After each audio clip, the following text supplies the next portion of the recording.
Greetings and welcome to this episode of Healing Courageously.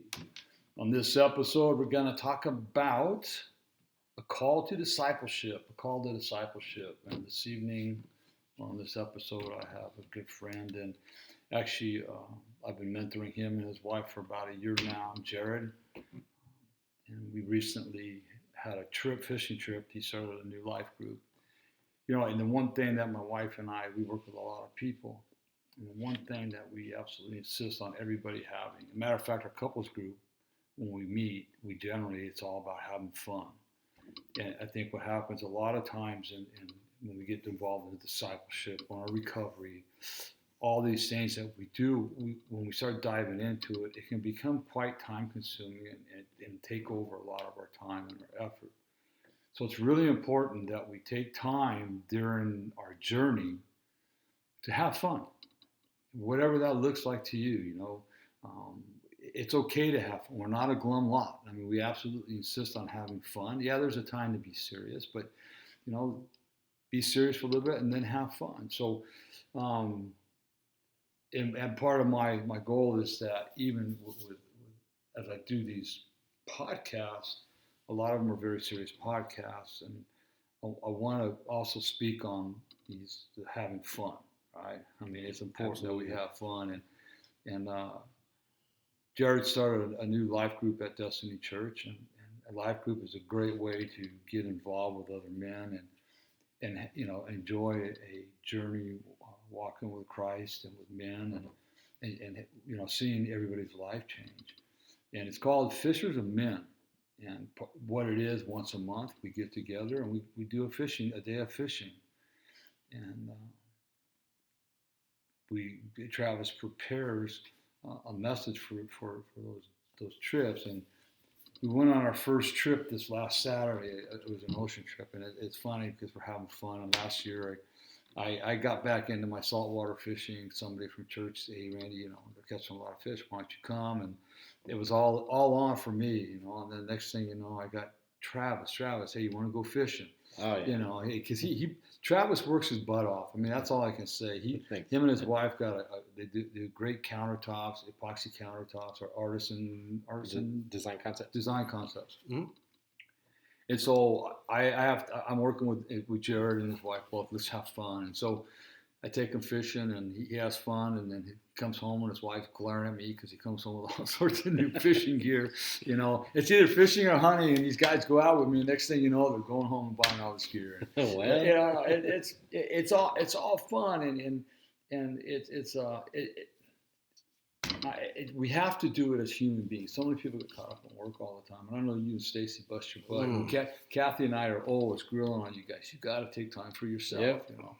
So Travis is getting pretty good about it, and a lot of the men were getting good about it. So, like I said, Travis is here. He started this group called Fishers of Men, and we were last week because of time. It was our first trip. We didn't have time before we got on the boat, and then by the time we got off, everybody was tired and disappearing, which is understandable, and it was noisy on the boat, so he didn't get to prepare his message. So I'm just going to let him kind of talk, and as we go, I'll probably ask him some questions, and we'll kind of elaborate on some of the stuff he says. But discipleship isn't it's nothing really intense. I mean, it's just walking with somebody that's discipling. It's like a mentorship almost, But I had a company for 20 years, and I was mentoring young kids come up in the construction world.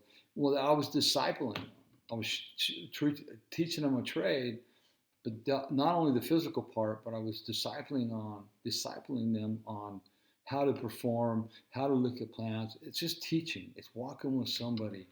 And when you have a group of 12 guys, it makes it really special. So I want Travis, go ahead, because I keep talking.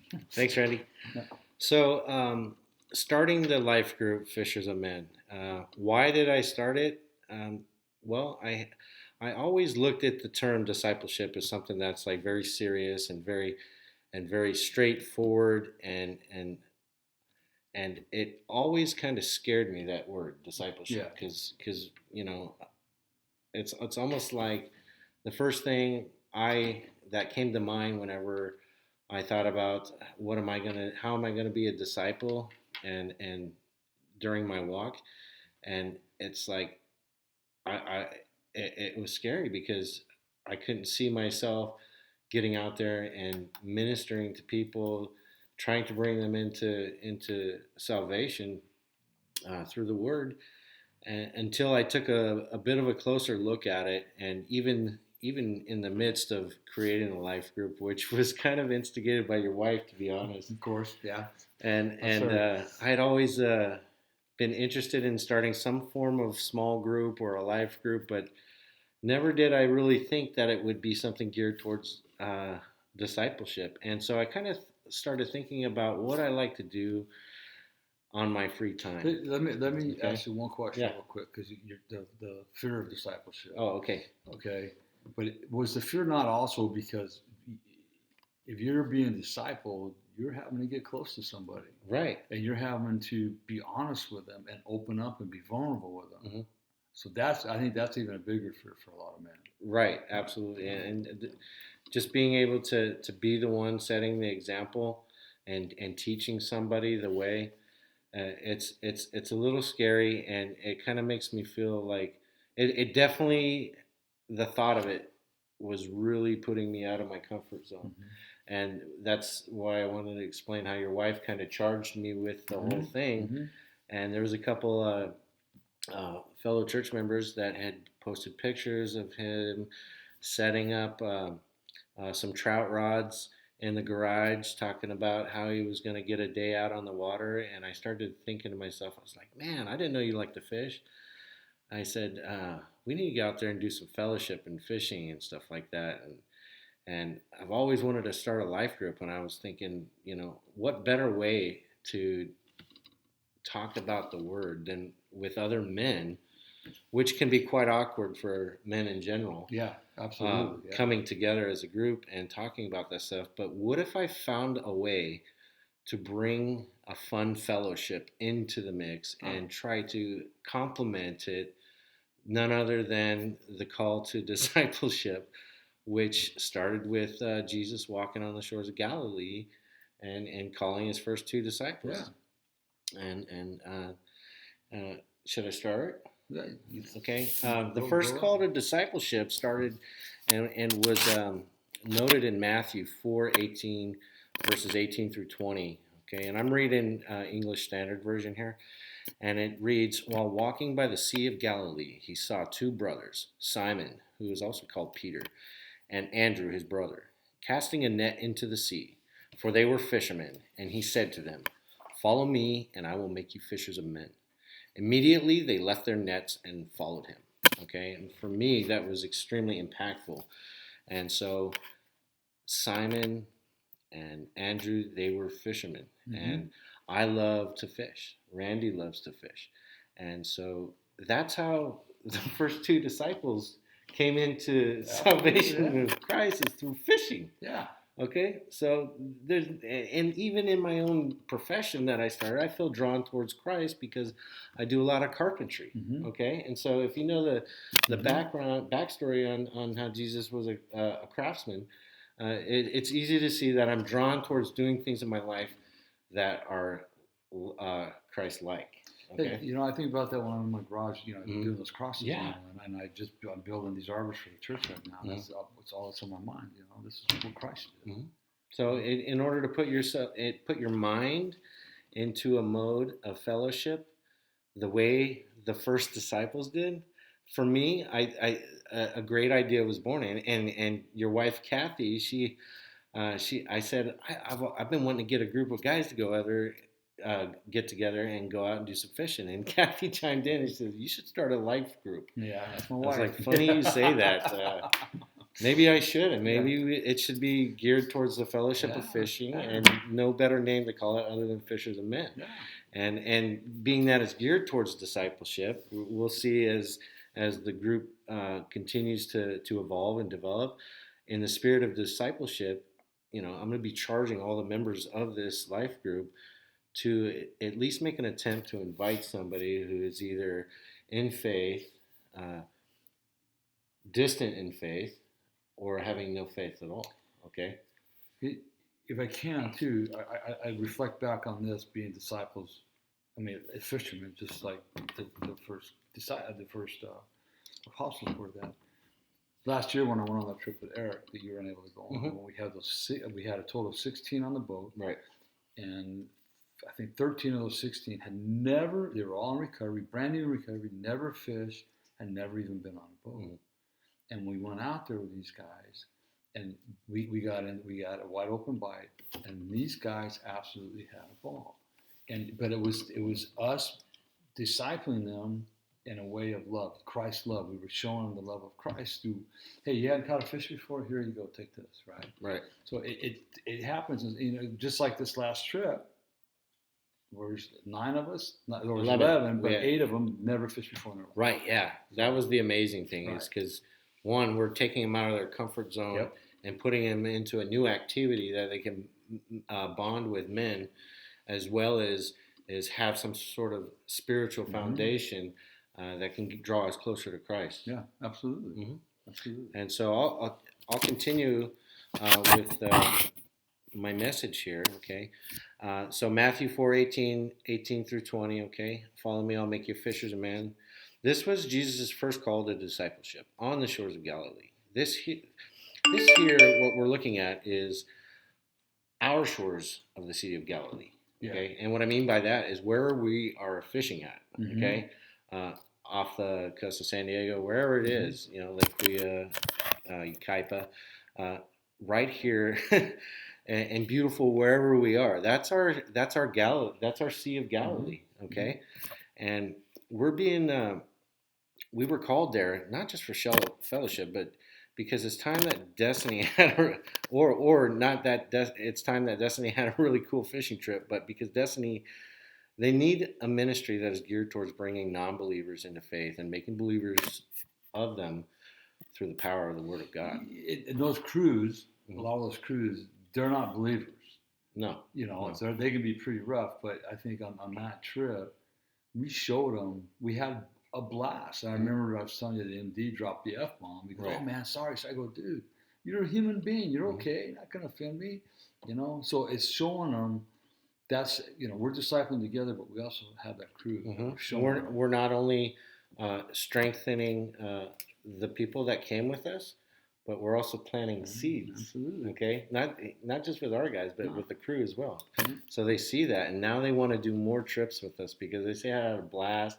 The atmosphere was pleasant, and everybody was in good spirits the whole entire time. Yeah. Okay, and they love that, and so it's definitely planting seeds. So we're going to continue to organize more trips for this because I think we found something here that men can get interested in and become closer together as a unit, and especially strengthen our core of men in the church. These men, they lead households. Yeah. They have families they need to guide, and this is another way for them to get more inspiration to lead their family. Yeah, and I think it's a shame, or sad. I don't want to say shame. I don't like the word shame. I think it's sad that we had 8 of those men that had never fished before, and I think that as a father, I mean, I started with my kids really young, right? Right. And I think it's important that we at least show them, give them the opportunity to get out in the wilderness, out in the ocean, and fish and learn about it. Breathe the air, look at the water. Absolutely. Just close your eyes, feel the wind. All right. That's therapeutic in itself. Absolutely, it is. Yeah. So let me go ahead and continue. And say that as fishermen, we use nets, hooks, rods, reels, ropes, harpoons, and gaffs to catch our fish. Our net as fishers of men will be the gospel, okay? And that's the whole foundation. How are we able to share the gospel, okay? That's a good question. First, we have to be able to know and understand what that means, and further be able to communicate what the word says, or at least lead a person to someone with enough knowledge and understanding of the word to simply guide that person and help him or her understand the meaning of things like salvation, repentance, faith, confession, sin, forgiveness, and most of all, love. I mean, just as you're talking, and when I got back in church after 38 years, it's like we don't need the scripture shoved down our throat. Mm. I think that as I do with a lot of people, it's like we meet them on a human level first, Right. and we talk about their experience, and then something comes up, and God speaks to you, say, something in the Bible happened years ago, almost identical to what happened to you, and here's where it says it right here in the Right. Bible. So it's relatable to them, especially because a lot of people think that the gospel is all thunder, lightning, and bolts. Mm-hmm. So it's really important that the last part, that, and most of all, love. That we have to be loving and forgiving to them. Absolutely. And so, as we're going to continue to progress in this life group, we're going to discover things through this fellowship that help us uncover our potential to be better fishers of men, better disciples, better Christians, Better husbands, better fathers. Absolutely, and it keeps going. So let me talk about the next point.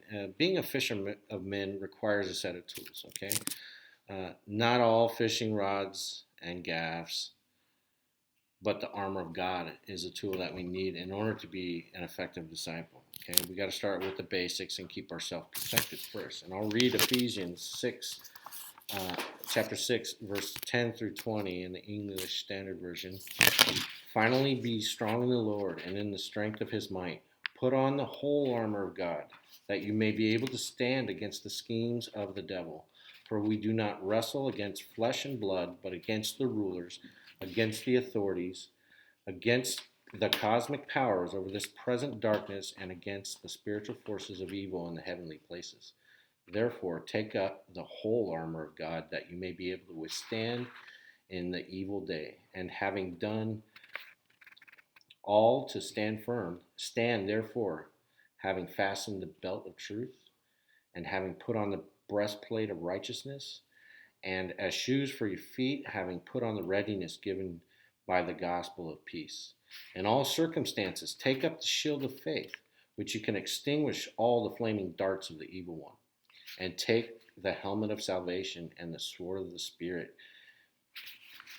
which is the word of God, praying at all times in the Spirit with all prayer and supplication to that end. Keep alert with all perseverance, making supplication for all the saints and also for me, that words may be given to me in the opening of my mouth, boldly proclaim the mystery of the gospel, for which I am an ambassador in chains, that I may declare it boldly as I ought to speak.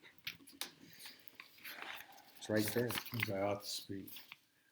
I mean, and we learn to speak our truth with love, and we learn to do it boldly, but with love. Mm-hmm. Because I think for so many of us, and you, Jeremy, with Kathy and I, we talk about all the time, we lose our voices as kids. So now it's time to put on the armor and know that when I speak, I'm speaking the words of God.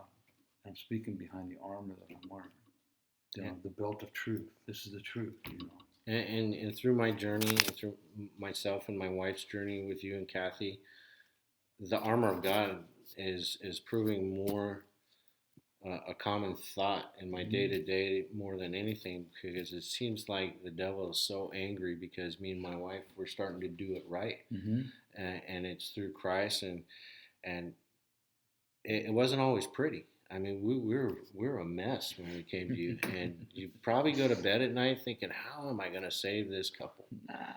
We knew God would do it. We couldn't do it. God was going to do it. That's what I was thinking. I was like, he probably thinks we ain't got but a couple months before we have to go do something. We say it all the time. We believe in everybody. It's good. Yeah, we believe that it doesn't matter what rabbit hole you've been down in your life, what you've gone through. And Kathy and I are proof of that because of the affair I had in 2004, the addictions and all that. We put a lot of hard work in it, just like you and through your own trial and tribulations, you're able to speak life into our marriage. Yeah. And me and Stacy, we're getting to a point where we're able to start speaking life into other things, that's other what people. It's all about. That's discipleship. That's the gift that's right. keeps giving. Right. Through the ministries, exactly. and marriage counseling. This is his ministry, and it's I have to give it to him.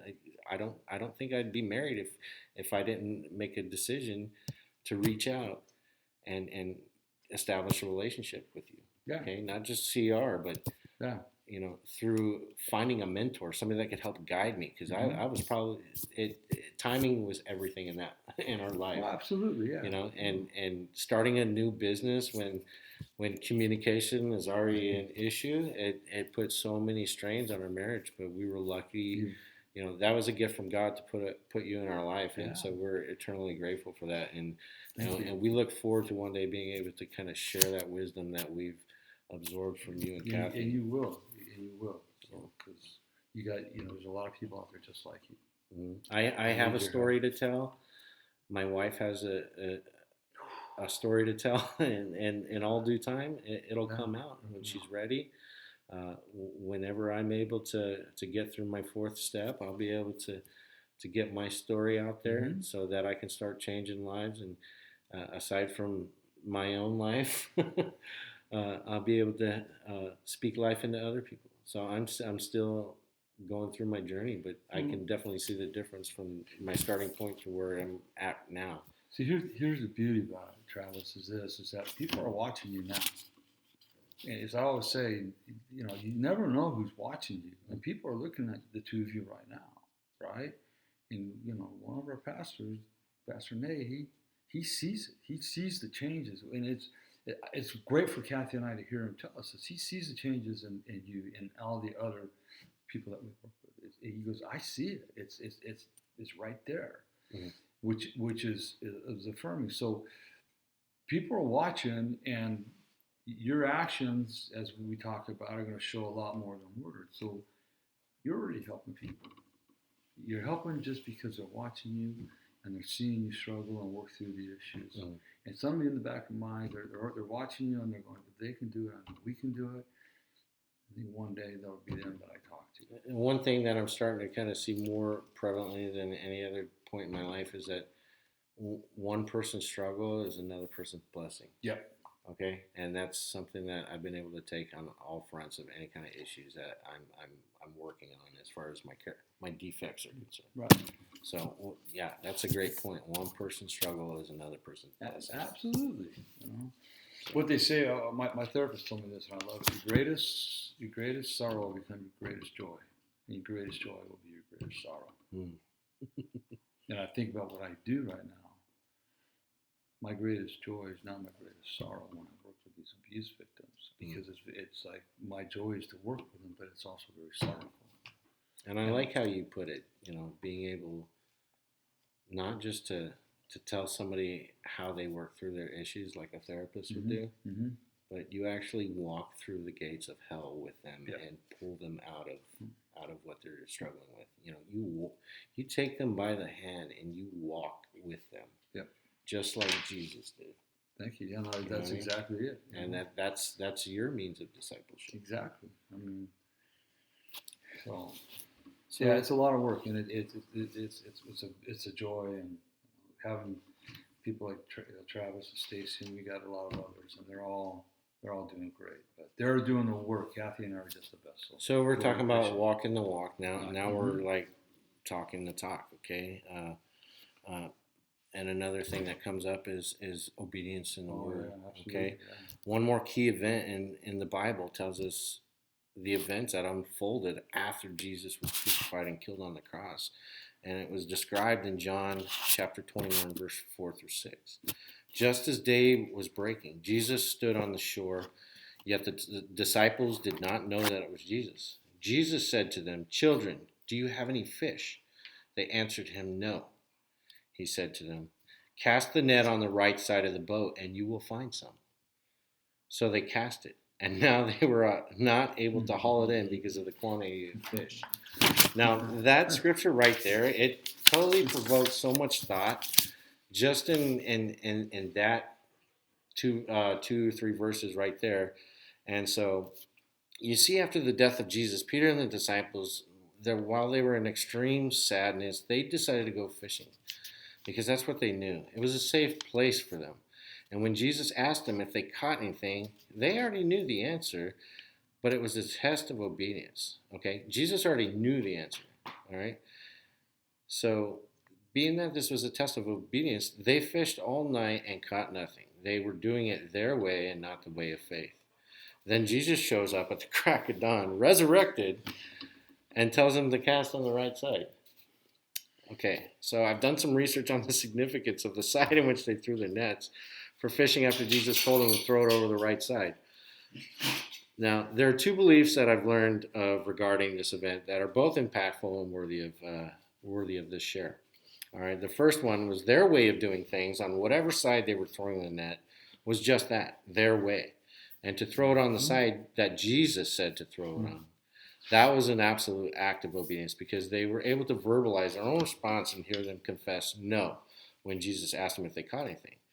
So there's probability that they would see that their way wasn't working at first. So almost a lack of better options, you know what I mean? Mm-hmm. And so the second was the way that they were positioned on, and this is some other Bible scholars that were kind of analyzing the scriptures a little deeper, and some had said that the second theory was that the way that the boat was positioned on the water, about 100 yards from the shore, when Jesus was talking to them and telling them to cast on the right side, as in towards Jesus, towards the shore, I could see how it really didn't make sense for them because there's 100 yards in between the shore and the boat. Mm-hmm. So, and from obvious reasoning, it suggested that there's less likelihood of catching anything in that area with a net, no less from the boat to shore where Jesus stood, as opposed to a more obvious set of options, which would be to clearly throw the net towards the direction of the open water. Mm-hmm. Okay, Mm-hmm. which it would be their way, right?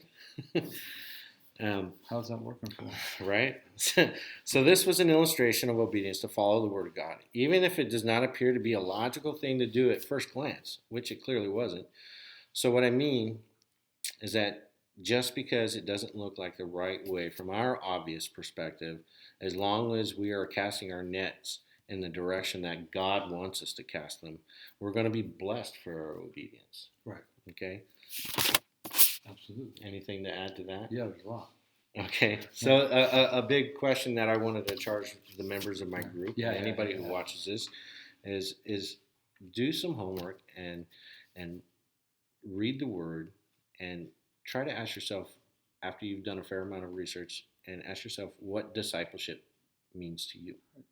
Okay, that's a great question. As you brought up, what you believe discipleship is teaching. Mm-hmm. Absolutely. So for some people, it can mean so many different things. Like for me, the first thought of discipleship, I'm like, oh man, that all sounded great together, but I was like, I gotta go disciple somebody now. Mm-hmm. Like, I don't know if I can do that. You know, I don't know if I have it in me. It was a scary feeling. You don't. God does. Yeah. God believes in you, right? You know, and let me tell you something. Our trip was absolutely blessed. Everybody went home with fish, and there was one fisherman with us. He came and told me before the trip kicked off that God put it in his heart to cover the cost of the trip in the first place. It was a blessing, yeah. That was a blessing right there. Yeah, it was a huge blessing. And so I'm looking forward to seeing the fruits of that, other than what we had already established. There's people that friendships were made, bonds were established, right. Great fellowship, and they want to come back for more. That's the beauty about it. So when you create an avenue for people to want to come back together, that makes it all that much more productive and fruitful. So I was pleased to really kind of materialize that idea that your wife kind of gave me. I'd already come in tossing it around. I'm like, right. But like she really kind of, she did what a pastor does. Right. She charged me. Yeah, she did. So Pastor Paula charges me all the time. Oh, I bet. So on the obedience, this one, the first was their way of doing things on whatever side by whatever side they were throwing the nets was just that, their way. As I always say, my favorite saying is, how's that working out? How's that working for you, man? All right. And so, and to throw it on the side that Jesus said to throw was an absolute act of obedience because they were able to verbalize their own response and hear from them confess no. When Jesus asked if they caught anything, they would see that their way wasn't working. Now, that is huge, that their way isn't working. Yours and Stacy's way wasn't working. It definitely wasn't. So part of the obedience is, as you or anybody else, is we're journeying with a mentor, or a counselor or whatever, just let's say mentor, and he says or she says, hey, why don't you cast your net over here? Right. Why don't you look at it a little bit differently? You're looking, your perspective is way south. Right. We need to look more northeast. Mm-hmm. All right. So it's the same thing. In a lot more than one couple, they want to fight that. Mm-hmm. And why do they want to fight it? Because they're so tuned in to this certain way of behavior, Mm-hmm. and they've been doing it for how many years? Right. So we talked earlier about being vulnerable, right? Mm-hmm. And so now here it is. Hey, Travis, look it. Here's what I want you to do, Stacy. I want you to go home tonight, right? I'm just hypothetical, okay? I want you to go home tonight when you get home. I want you to come up from behind her gently and wrap your arms around her, and kiss her on the neck, and tell her how much you love her and how much you need her in your life. Absolutely. Right? That would probably be uncomfortable the first time, would it not? Right. Right. Okay. Well, if I haven't done it in a while. Well, my mentor had me do that, and I go, well, I do it. He goes, do it anyways. And I tell you, it was hard. Mm-hmm. And when she turned to look at me, she says, what are you talking about? You got me. It's like, well, you just popped my bubble, but yeah, I know I got you. Then I had to do it a second time. Mm-hmm. So it's the same thing. In discipleship, no matter what it is, no matter, it's Peter and Bartholomew, Andrew, and all those guys that were in the ship, right, on the boat. Cast your net to the other side is obedience to God. Mm-hmm. Right? If we want our life to change, and we're trusting mentors, then are we going to be obedient to their suggestions? Right. Mm-hmm. So I always like to bring the scripture. You know me. Let's bring the scripture into real life. Mm-hmm. I mean, it's absolutely wonderful. It's exactly what it says. I think that's what we have to do in our life. How are we applying the metaphor of casting our net on the right side, which could either be the right side because it's what Jesus said, or it could be the right side because that's where you should throw it. Right. You know what I mean? By obvious reckoning. Okay, so that alone is allowing somebody to disciple into your life like a mentor and tell you which way you need to start casting your net. It's such a beautiful metaphor because it applies in so many different scenarios. And then it could even get a little complex. You say, okay, Jesus, I cast my net to the right side like you told me to. I was obedient to what you told me to do. Nothing happened. Well, what do you mean nothing happened? Is there something you missed along the line? Mm-hmm. Why didn't anything happen? Maybe God at this time, maybe God's got something bigger in store for us down the road. He just wanted to see, are you going to be obedient with this nickel? Test of faith. Test of faith. Are you going to be obedient with this nickel before I give you $1? Right? And so I think people tend to look and say, well, I did what he told me to. Now, he didn't respond to me, so the heck with God. I told you he wasn't real. Right. I hear it all the time. It's like, no, he's real. He's real. He's just, there's a little test. So, but anyways, so yeah, I mean, Kathy and I are both really proud of both him and Stacy, and Travis jumping out on this small group was wonderful. Matter of fact, it took off so quick. We had more than they allotted or allowed. I hate to use the word allowed, but we want to try to keep our small groups to 12, just like Jesus' 12 groups. And man, people heard about it, and they're just like a brush fire. Oh my before I could even reconcile the number of members I had when I started promoting this. I was already over my capacity, and that's why I had to reach out to Kathy and humble myself and tell her I'm sorry for allowing so many people in. I would hate to have to turn around and remove people from the group, but you know what? That's not loving. I can't do that. So we're gonna make it work, Well, because as it is, when we meet once a month, not all the guys are going to show up. I mean, likely life happens to everybody. Right. Not everybody can make every single trip. So just like, we have 18 members in the group, and we had 11 souls on board the Point Loma boat. So, we were keeping it at a good number, and it worked out well. So we always say who's supposed to show up, God will have them show up. Yeah. And so, small groups, Kathy and I always talk about with our couples and even the one-on-ones that we do that, what's the community that you're hanging out with? We find that the people that have a good community of people around them in a small group are coming to church regularly. Um, Like-minded people that are on the same kind of journey they are, and with the same kind of attitudes they got towards their healing path. Mm-hmm. We find that all those couples, they struggle, but because they're surrounded with a community of like-minded people, they have those people they can reach out to. Yeah. They can't, you can't always get a hold of me and Kathy. We're there as much as we can, but it's important to have that community of people that you can journey with along the way, and it's beautiful. We're seeing. We had a bunch of babies born around the same time in our couples group again. The COVID clan. Oh man, I tell you. And so, but we're seeing these couples pair up, parents pairing up, first time and everything, and that's what's really important. Is what's the community of people that you're involved with? And Destiny is a big believer in small groups. Like I say, I think we have. Man, sorry about this. Isn't a professional studio. Sorry about that. Not a professional studio, and that's gonna happen. So,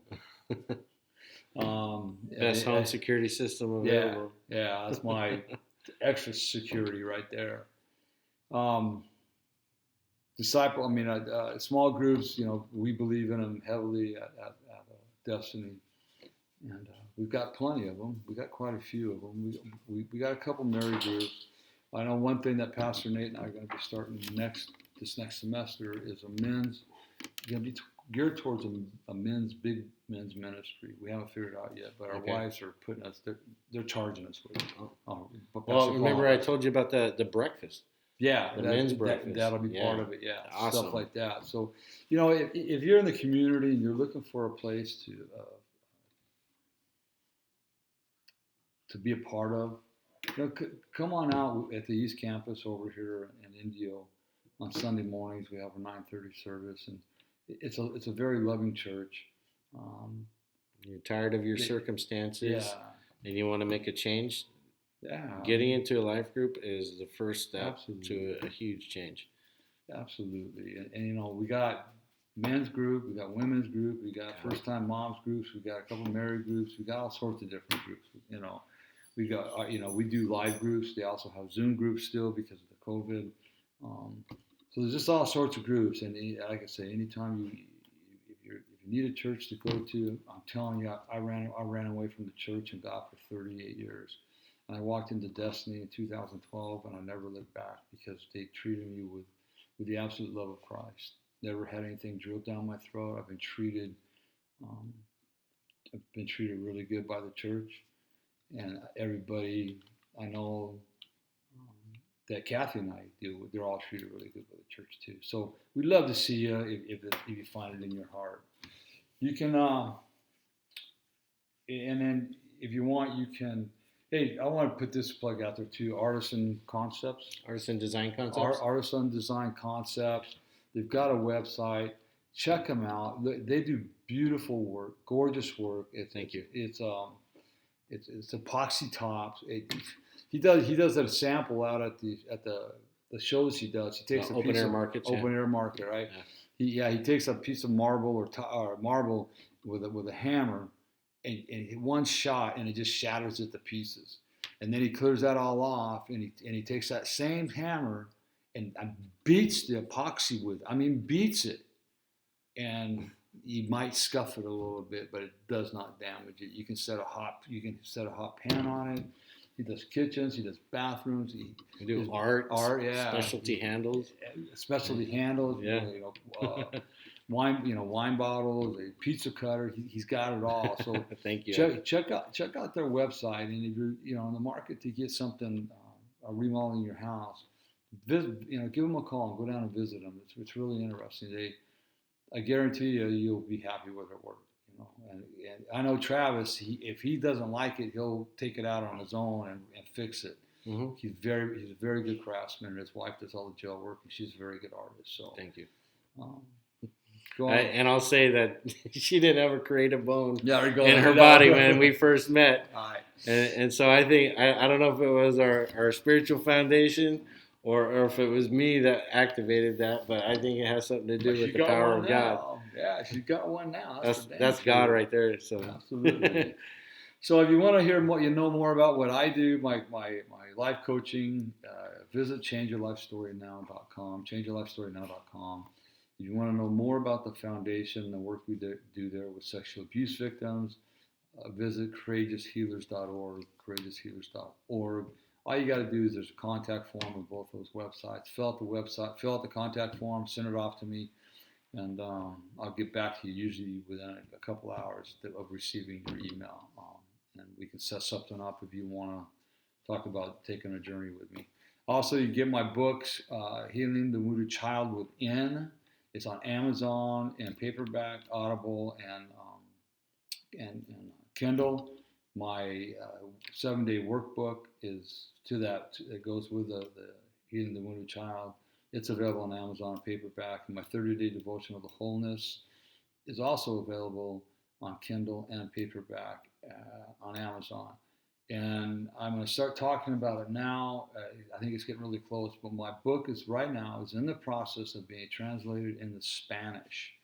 wow. So that should be, I'm hoping that comes out here in the next month or two. That is so significant. It's it's going to be huge because there's so many victims in the Hispanic community. It's a lot of, how much of that stuff goes unreported? 10%. No, 90%. Okay, and so think of what it would be in that denomination of it's ethnicity. terrible.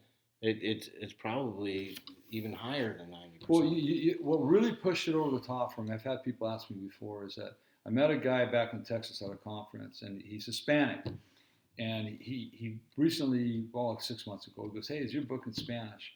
And I said, "No, I want to get it translated." So I just told him I was getting it translated about 2 weeks ago. And he says, "Good." He's working with missionaries down in Mexico, Spanish-speaking missionaries that want my book. Good. They need your book. Yeah, he loves the book. He talks about it. So, anyways, I just wanted to put that out there to you. It'll come out, and I will let you all know when that's been released in the Spanish edition. It's just taking a little bit of time, and that's okay because all good things take time. So again, thanks for joining me and Travis today on this episode of Healing Courageously.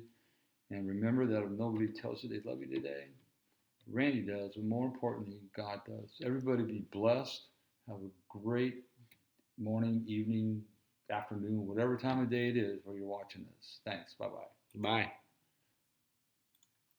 Cool.